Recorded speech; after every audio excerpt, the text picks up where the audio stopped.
ഇന്നത്തെ ദിവസത്തെ ഏറ്റവും പ്രധാനപ്പെട്ട വാർത്തയിലേക്ക് പ്രധാനപ്പെട്ട അതിഥിയാണ് നമ്മളോട് ചേരാൻ പോകുന്നത്. ഉപേന്ദ്ര നാരായൺ സാറാണ്. അദ്ദേഹം Indian institute off road safety ഡയറക്ടറാണ്. അത് മാത്രമല്ല, ഇടപ്പള്ളി മുതൽ മണ്ണുത്തി വരെയുള്ള 62 കിലോമീറ്റർ നീണ്ടിരിക്കുന്ന ഈ പാലിയേക്കര ടോൾ കൂടി ഉൾപ്പെടുന്ന ആ ഒരു ഏരിയയുടെ ട്രാഫിക് മാനേജ്മെന്റ് എക്സ്പേർട്ടായിട്ട് 1 വർഷം പ്രവർത്തിച്ചിട്ടുള്ള ആളാണ്. അദ്ദേഹം പറയുന്ന കാര്യങ്ങൾ നമ്മളെല്ലാവരും ഉറപ്പായിട്ടും അറിഞ്ഞിരിക്കണം, ശ്രദ്ധയോടുകൂടി കേൾക്കണം. ഞാൻ നേരെ അതിഥിയിലേക്ക് പോവാണ്. ഹലോ സാർ, കൂടുതൽ വിശേഷങ്ങളൊന്നും ഞാൻ ചോദിക്കുന്നില്ല. ആദ്യം സാറിനെ ഒന്ന് പ്രേക്ഷകർക്ക് പരിചയപ്പെടുത്താവോ? ഞാൻ ഈ GIPL, അതായത് ടോൾ പിരിക്കുന്ന കമ്പനിയുടെ നേരത്തെ ഉള്ള ട്രാഫിക് മാനേജ്മെന്റ് എക്സ്പെർട്ടായിരുന്നു. 1 കൊല്ലം ഞാൻ അവരുടെ കൂടെ ജോലി ചെയ്തിട്ടുണ്ട്. മണ്ണുത്തിക്കടുത്ത് നടത്തറ മുതൽ ഇടപ്പള്ളി, എറണാകുളം സിറ്റിയിലെ ഇടപ്പള്ളി വരെയുള്ള 62 കിലോമീറ്ററിലെ റൂട്ട് സേഫ് ആക്കുക, എൻക്രോച്ച്മെന്റ് എവിക്റ്റ് ചെയ്യുക, എല്ലാ മോട്ടോറിസ്റ്റിനും ലെയിൻ ഡിസിപ്ലിൻ പഠിപ്പിക്കുക, അങ്ങനെയുള്ള ഒരു ഉത്തരവാദിത്തം 1 കൊല്ലം ഞാൻ ചെയ്തു. അപ്പോൾ അന്ന് ഞാൻ മനസ്സിലാക്കിയത്, ഗവൺമെൻറ് ഓഫ് കേരള അന്ന് ബഹുമാനപ്പെട്ട അന്നത്തെ മുഖ്യമന്ത്രി ശ്രീ VS എന്നെ ഈ ബോധവൽക്കരണത്തിനായി ചുമതലപ്പെടുത്തുകയാണ് ചെയ്തത്. അപ്പോൾ ധാരാളം പേര് ടോൾ പാസയ്ക്ക് എതിരായിരുന്നു. ആ സമയത്ത് നമ്മൾ റോഡ് വികസനത്തിൻ്റെ കാര്യങ്ങളൊക്കെ പറഞ്ഞ് അവരെ എല്ലാം ഒരു രമ്യതയിലെത്തിക്കുകയും 1 കൊല്ലം അവിടെ ജോലി ചെയ്തപ്പോൾ പ്രധാനപ്പെട്ട ഒരു ജോലി എന്ന് പറയുന്നത് വാഹനങ്ങളുടെ അപകടം കുറയ്ക്കുക എന്നുള്ളതാണ്. അത് വ്യക്തമായിട്ട് ഞാൻ ചെയ്തു. 40% അപകടങ്ങൾ അന്ന് കുറഞ്ഞു.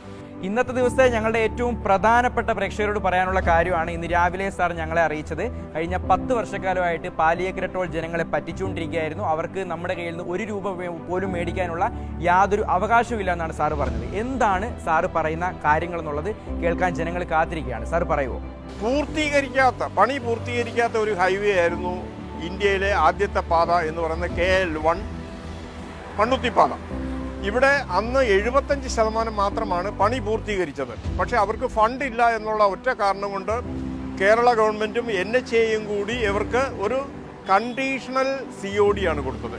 അതായത് ടോൾ പിരിക്കാനുള്ള അനുവാദം കിട്ടുന്നത് 100% പണി പൂർത്തീകരിക്കുന്ന കമ്പനികൾക്ക് മാത്രമേ കൊടുക്കാറുള്ളൂ. പക്ഷേ ഈ റോഡ് ഫണ്ടില്ല, ഈ റോഡ് വികസനം മുരടിച്ചു പോകും, ട്രാഫിക് നിന്നു പോകും എന്നൊക്കെ ഭയപ്പെടുത്തിയതുകൊണ്ട് ഗവൺമെൻറ് അന്നൊരു സ്റ്റേറ്റ് സപ്പോർട്ട് എഗ്രിമെൻ്റ് വെക്കുകയും അങ്ങനെ കണ്ടീഷണലായിട്ട് 6 മാസത്തേക്ക് ഇവർക്കൊരു COD കൊടുക്കുകയും ചെയ്തു. 6 മാസം കൊണ്ട് ഇവർ underpass, service road, street lights, അങ്ങനെ എല്ലാ കാര്യങ്ങളും ഒറിജിനൽ എഗ്രിമെൻറ്റിലുള്ള മാതിരി ചെയ്യാമെന്നുള്ള ഒരു കണ്ടീഷൻ വെച്ചിരുന്നു. പക്ഷേ 6 മാസം കഴിഞ്ഞിട്ടും ഇത് ചെയ്യാതെ വന്നപ്പോഴേക്കും ഒരുപാട് പ്രശ്നങ്ങളുണ്ടായി. അപകടങ്ങൾ വർദ്ധിച്ചു, ഗതാഗത കുരുക്കുണ്ടായി, സ്ട്രീറ്റ് ലൈറ്റ് ഇല്ല, ഇപ്പോഴും സർവീസ് റോഡ് പൂർത്തീകരിച്ചില്ല. കഴിഞ്ഞ 10 കൊല്ലക്കാലമായിട്ട് ഇവർ ഒരു ദിവസം 45 ലക്ഷത്തോളം ടോൾ പിരിക്കുക എന്നല്ലാണ്ട് ഈ റോഡ് നന്നാക്കാൻ വേണ്ടി ഒരു പ്രയത്നവും ചെയ്തിട്ടില്ല. പണി പൂർത്തീകരിക്കാത്ത റോഡാണ് ഇപ്പോഴും ഉള്ളത്. അപ്പോൾ സാറ് പറയുന്നതനുസരിച്ച് 2010 അവർക്ക് കിട്ടിയിട്ടുള്ള കണ്ടീഷണൽ COD സർട്ടിഫിക്കറ്റ്, അത് 6 മാസം മാത്രമേ വാലിഡിറ്റി ഉണ്ടായിരുന്നുള്ളൂ. അപ്പോൾ അത് ഉറപ്പായിട്ടും അതിൻ്റെ കാലാവധി 2010 6 മാസം കഴിഞ്ഞപ്പോൾ തന്നെ അത് ഇല്ലാതായി. പിന്നെ പണി പൂർത്തിയാക്കാത്തതുകൊണ്ട് തന്നെ അവർക്ക് പെർമനന്റ് COD സർട്ടിഫിക്കറ്റ് നേടിയെടുക്കാൻ ഇതുവരെ പറ്റിയിട്ടുമില്ലായിരിക്കും. അപ്പോൾ അവരിപ്പോഴും നമ്മളെ പറ്റിച്ചുകൊണ്ടിരിക്കുകയാണോ? തീർച്ചയായിട്ടും COD ക്യാൻസൽ ആയിട്ടുണ്ട്. കണ്ടീഷണൽ COD 6 മാസം കഴിയുമ്പോൾ അത് ക്യാൻസലാവും. പക്ഷേ അത് പുതുക്കാതെ, പണി പൂർത്തീകരിക്കാതെ ഇപ്പോഴും ടോൾ പിരിച്ച് പൊതുജനങ്ങളെ വഞ്ചിച്ചുകൊണ്ടിരിക്കുകയാണ്. അതായത് ഒരു ദിവസം 40 തൊട്ട് ശബരിമല സീസണിൽ 45-50 ലക്ഷം രൂപ വരെ അവർ പിരിക്കുന്നുണ്ട്. അത് കൊള്ളയാണ്. കാര്യം അത് അവർക്ക് പിരിക്കാനുള്ള യാതൊരു അർഹതയില്ല. അവിടെ വാഹനങ്ങൾ തടയാൻ പോലും അർഹതയില്ല. KSRTC ഉൾപ്പെടെ ഉള്ളവരിൽ നിന്ന് പൈസ പിരിക്കുന്നുണ്ട്. അപ്പോൾ ഇത് ഇന്നു മുതൽ ഇത് തടയണം, നിർത്തണം. അവിടെ ടോൾ പിരിക്കാൻ അവർക്ക് അധികാരമുണ്ടെങ്കിൽ അവൾ COD പെർമനൻ്റ് ആയിട്ടുള്ളത് കാണിക്കണം. അവർക്ക് COD കിട്ടണമെങ്കിൽ അവർ റോഡിൻ്റെ പണി പൂർത്തീകരിക്കണം. അതാണ് ഒരു കൊള്ള അവർ ചെയ്തുകൊണ്ടിരിക്കുന്നത്.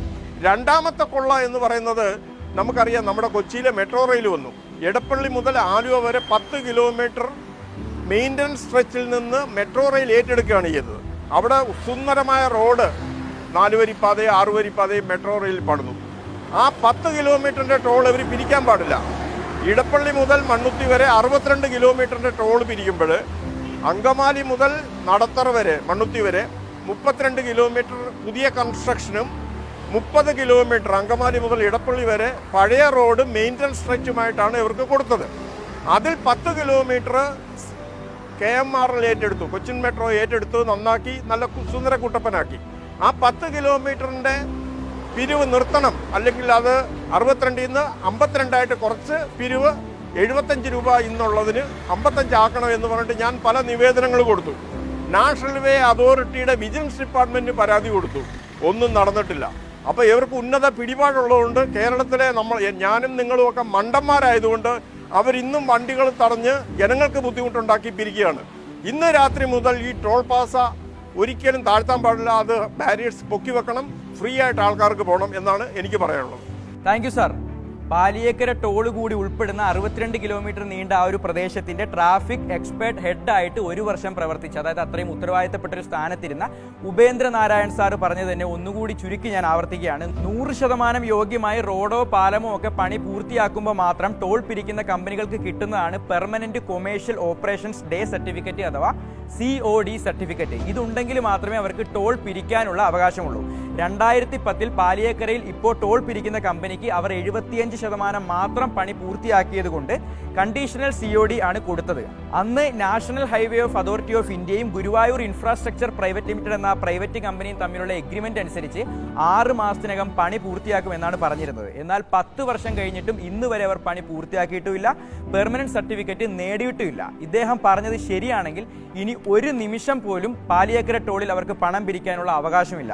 നാളെ മുതൽ ഓരോ ജനങ്ങളും ടോൾ പ്ലാസയിൽ പെർമനന്റ് COD സർട്ടിഫിക്കറ്റ് കാണിച്ചതിന് ശേഷം മാത്രം പണം തരാമെന്ന് പറയുകയുമാണ് വേണ്ടത്. ഇതിന്റെ സത്യാവസ്ഥ അറിയാനും കഴിഞ്ഞ 10 വർഷങ്ങളായി നമ്മൾ ജനങ്ങളെ പാലിയേക്കര ടോൾ പ്ലാസയും അതിന്റെ ഉത്തരവാദിത്തപ്പെട്ടവരും പറ്റിക്കുകയായിരുന്നോ എന്നറിയാനുമുള്ള അവകാശം ഓരോ ജനങ്ങൾക്കും ഉണ്ട്. ഈ അന്വേഷണത്തിന് മാതൃഭൂമി ന്യൂസ് ചാനലും ഞങ്ങൾക്കും പറയാനും ടീമും മുന്നിലുണ്ടാവും.